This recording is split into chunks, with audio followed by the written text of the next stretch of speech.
Last night on stream, I watched the trailer for the new Pokemon game coming out this year, Pokemon Legends ZA, and I wasn't super impressed with what was presented. I wasn't sugarcoating it or pulling any punches, and my criticism of it drew the ire of many Pokemon fans.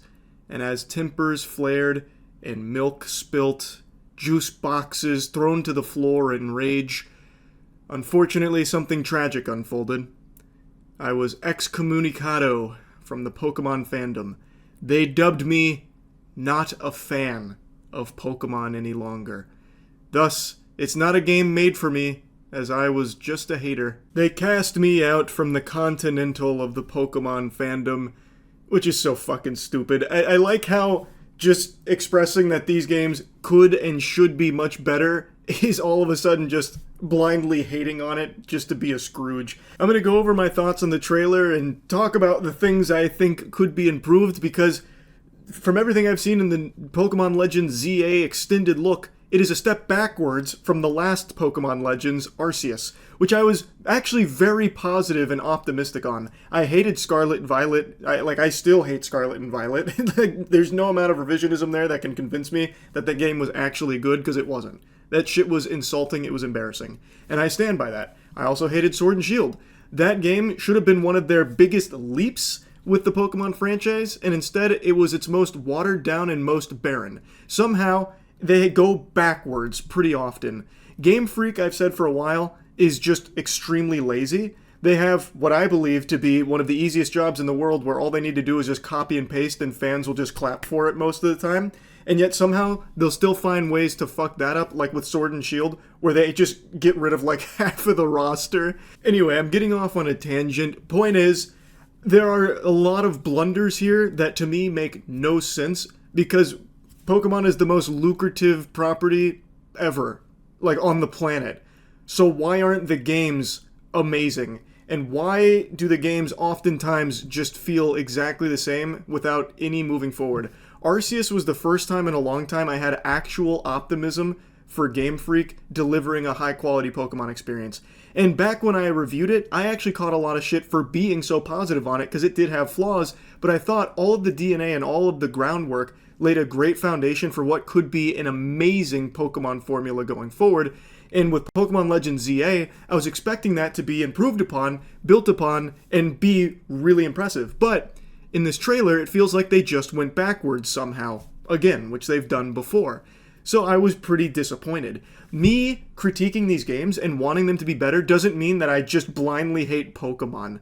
I have been playing Pokemon games since the late 90s, well before the majority of you were even embarking on your zygotic adventure into this world in the first place. I am the furthest thing from just a blind Pokemon hater. I am just someone who wants the games to be as good as they could and absolutely should be. And I don't know why we have this extremely low standard. We're just doing the very bare minimum with this IP is all of a sudden serviceable and should be, celebrated. Like, oh look, Game Freak did the same thing again. Yes! Anyway though, let me play you a clip from what I believe to be the laziest thing Game Freak has done ever from this trailer. And it's their wild zones. To help people and Pokemon coexist, the city has set up wild zones. These areas, located throughout Lumiose, give wild Pokemon habitats where they can thrive. To catch one of these wild Pokemon, aim carefully, then throw a Pokeball. This, to me, is a massive step backwards, because now you don't even just have exploration going to different zones and biomes to find Pokemon. Now, you just go into a city, go through a hologram, and you just see a couple Pokemon on the street. Like that one next to a car. What? Like, how can you possibly defend that? That is beyond lazy. So now you just have the same fucking copy and pasted JPEG buildings, and you'll just go through and then you'll see a couple Pokemon spawn, and that's it. You don't even have the exploration. Now, I'm sure the game won't just be Lumiose. At least, fingers crossed it won't. Fuck me in the face. Turns out I was wrong. It's set entirely within Lumiose City. Wow. That makes me significantly more disappointed here, how your interaction with Pokemon in this game is exclusively through these wild zones. it seems, that is mind-numbing. I really think that is terrible. In my opinion, sucks major ass. I would even go as far up the food chain as saying it sucks colonel and maybe even general ass. It is watering down one of the most core features of Pokemon, which is going around exploring, going to different regions of the map and finding different Pokemon there. Here, you just go through the city and just hit different wild zones that just put them in fucking parking spots like that Fletchling that was just posting up next to the car. Or there was another Pokemon, I couldn't quite tell what it was, that was just next to an umbrella. And one of the complaints I had in Pokemon Legends Arceus was you'd be exploring, and then there wouldn't be many Pokemon that you could see because the draw distance was really bad and they couldn't spawn a lot on the screen at any one time, so it felt a little empty. Well, here, it has that same problem, but now you don't even have the exploration. Now you just still have 2 Pokemon on screen, but they're just standing around in a really boring-looking city. It'd be a lot better if you could leave Lumiose, and I don't know, maybe you can, even though what I read says it takes place entirely in there, so it doesn't seem like you can. But it'd be better if you could and like go out into the world and this would just be like the hub that also had the wild zones. That would be a lot better. But it doesn't seem like that's the direction at all. So definitely not a fan of that, and I really don't know how you can mental gymnastics an explanation for how getting rid of exploration in different biomes in order to just strip it down to just a couple, I'm sure there's going to be tons of wild zones that are just, again, the city landscape with a couple of Pokemon sprinkled in there, just tiddlywinks of Pokemon placed around, is somehow better than the exploration elements. I think it is just a massive downgrade. If you're having a hard time catching one, have one of your Pokemon use its moves to weaken the target, making it easier to catch. I just don't see how that looks like an exciting change. Maybe I'm crazy. Maybe I'm on the stupid pills here, but fighting a Pokemon on a rooftop, cool one time, but not when all you have is battle a Pokemon on a rooftop or some streets or like an alleyway. That's lame. Like, I don't see that as a positive thing at all. This game offers a style of Pokemon battling not seen in previous titles. Moves can have a longer or shorter reach, or different areas of effect. So choose your timing and positioning carefully to gain the upper hand. Lead your partner Pokemon through battles and dodge incoming attacks. Now, this was a big change that people thought was very hype. I am of the firm stance it's not that hype, I'm sorry to say. Yes, the introduction of being able to move during the battles is nice because you can dodge attacks, and it seems like it's not just traditional turn-based, even though I like turn-based. It is a change for sure, but I think I'm a little more lukewarm on it than most people seem to be. This isn't like call your grandma up just fucking, hyperventilating over how huge this is. To me, this is what I would have expected more of, because this is an extension of something Arceus introduced us to, dipping its toes in there with the boss fights.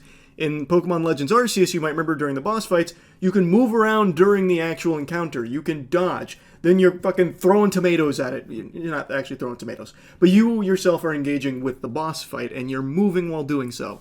And they took that mechanic, and they're introducing it to normal Pokemon battles, it seems, not just boss battles, which I think is a solid direction to go, and I imagine it'll probably feel like a good quality of life change, but it doesn't feel like a completely new combat system for Pokemon that Game Freak has really went into the lab, and they worked tirelessly night and day to reinvent Pokemon, combat from the ground up. The gameplay has totally changed.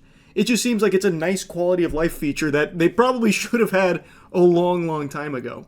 And it does feel like a tweak from Legends Arceus, which I think is good. And I wish they had done more of it, but it feels like instead of like building on Arceus or tweaking things from Arceus, it was more like stepping back from what they were exploring there.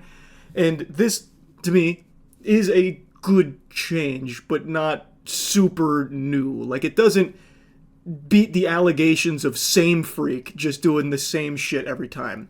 It seems like they introduced something that will feel better, but I don't think it's going to be all that different or feel all that new.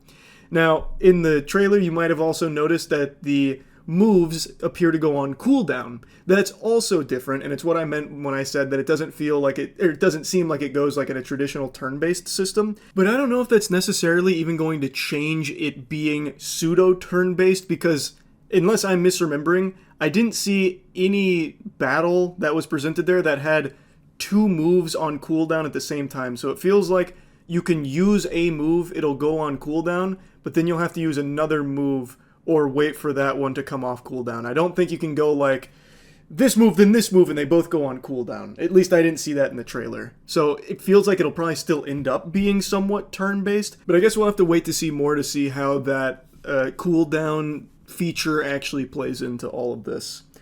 And then another thing people were super excited for is they're bringing Mega Evolutions back. If you really liked Mega Evolutions, I'm sure you were probably, stars in your eyes, over the moon about that.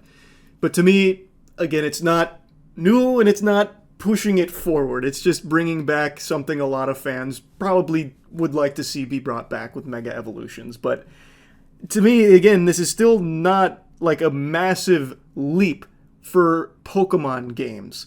To me, it feels like a step back from what Arceus was trying to push. And me saying that on stream, people were not super pleased with. But I just really think it's kind of inarguable. There's still no voice acting, which I think is going to be a complaint we'll be having for the next 50 years. I think at this point it's just spite. I just feel like they're just doing it out of spite. We're not adding voice acting. We're not improving the visuals. We're not adding, more Pokemon on stream. We're not on screen. We're not improving draw distance. Suck our dick. To me, it feels like it's just out of spite at this point. And I know people always point to hardware limitations, and yes, the Switch is very underpowered. Hopefully the Switch 2 fixes that. The specs that have released for the Switch 2 seem like it's going to be pretty powerful. But for the current Switch, yeah, it's barely more powerful than a calculator. But that doesn't mean that the games have to be like this. Look at Zelda. Look at Xenoblade. Come on. There is still so much you can squeeze out of a Switch that, for some reason, Game Freak doesn't for Pokemon. The most profitable franchise on the planet. Doesn't make sense to me. These games should be better. They could be better. People didn't like when I brought up this comparison, but I'm going to do it again. Palworld has proven that this formula of creature catching has so much room for innovation, and that we haven't even begun to scratch the surface of what's possible with this genre. And Pokemon is just really content just cruising, going through the motions on idle mode, doing less than the bare minimum in many circumstances with this property. So, yes, I know Palworld and Pokemon, they don't play the same, they are very different games, but they do share very similar traits. And Palworld did all of it better than Pokemon. I think full stop, Palworld did everything better and ate Pokemon's lunch. And I just really hope at some point Pokemon puts real effort into delivering a genuinely great game again, because it's been a while. Arceus has been their best attempt. People disagree with me when I say that, but I really do believe that Arceus was their best attempt at trying new things and actually trying to deliver a new experience with Pokemon. And with what we've just seen with Pokemon ZA, I feel as though they have now just abandoned that and are just going back to cruise control. So, yes, I was not a huge fan of Pokemon Legends ZA Extended Look. Hopefully, as more comes out, maybe it looks better and better, and I'm looking like a real fool because the game's stunning. It's actually amazing with so many cool new things added to it. But from what I've seen right now, doesn't appear to be the case. That doesn't mean that I'm not a fan of Pokemon and just a hater of it or anything. So yeah, that's really about it. So yeah.